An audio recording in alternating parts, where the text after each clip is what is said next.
Hi hello welcome to జాస్టర్ media. Pawan Kalyan super hit సినిమాలో chance ఆ ఒక్క కారణంతో రిజెక్ట్ చేసిన నాగదుర్గ ప్రస్తుతం 2 తెలుగు రాష్ట్రాల్లో ఈ అమ్మడి గురించి తెగ వినిపిస్తుంది.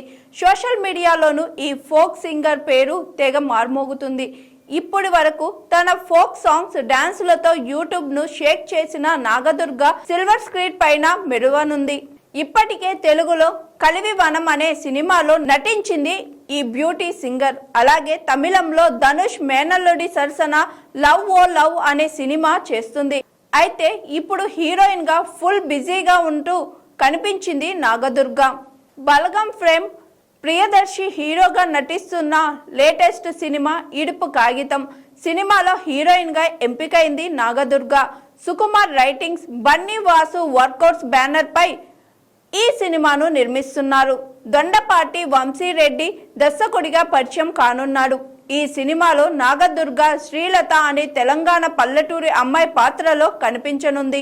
ఇప్పటికే ఈ మూవీ నుంచి రిలీజ్ అయిన పోస్టర్ సోషల్ మీడియాలో హాట్ టాపిక్ గా మారాయి. దీనికి తోడు ఇడుపు కాగితం అనే టైటిల్ పై నెట్టింట విపరీతమైన చర్చ జరుగుతుంది.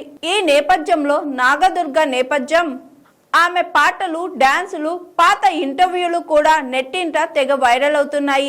కాగా నాగదుర్గకు గతంలోనే పలు సినిమా ఛాన్సులు వచ్చాయి. అయితే వివిధ కారణాలతో వాటిని రిజెక్ట్ చేసింది. హీరోయిన్ గా నటించక ముందే నాకు చాలా మంచి ఆఫర్లు వచ్చాయి.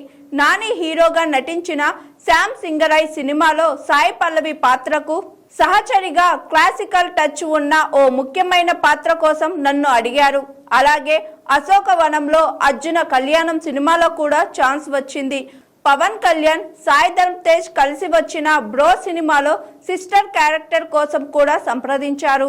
సినిమాలతో పాటు పలు టీవీ సీరియల్స్ లో నటించే అవకాశాలు కూడా వచ్చాయి. అయితే ఆ సమయంలో నా ఫోకస్ పూర్తిగా నాట్యం పైనే ఉండేది.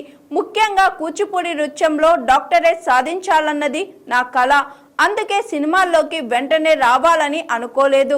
నాట్యానికి మరింత ప్రాధాన్యం ఇవ్వాలనే ఉద్దేశంతో వచ్చిన ఈ ఆఫర్లను వదులుకోవాల్సి వచ్చింది. ఇప్పుడు మంచి కథ, మంచి పాత్ర దొరికిందని భావించి సినిమాల్లోకి అడుగుపెట్టానని నాగదుర్గ చెప్పుకొచ్చింది.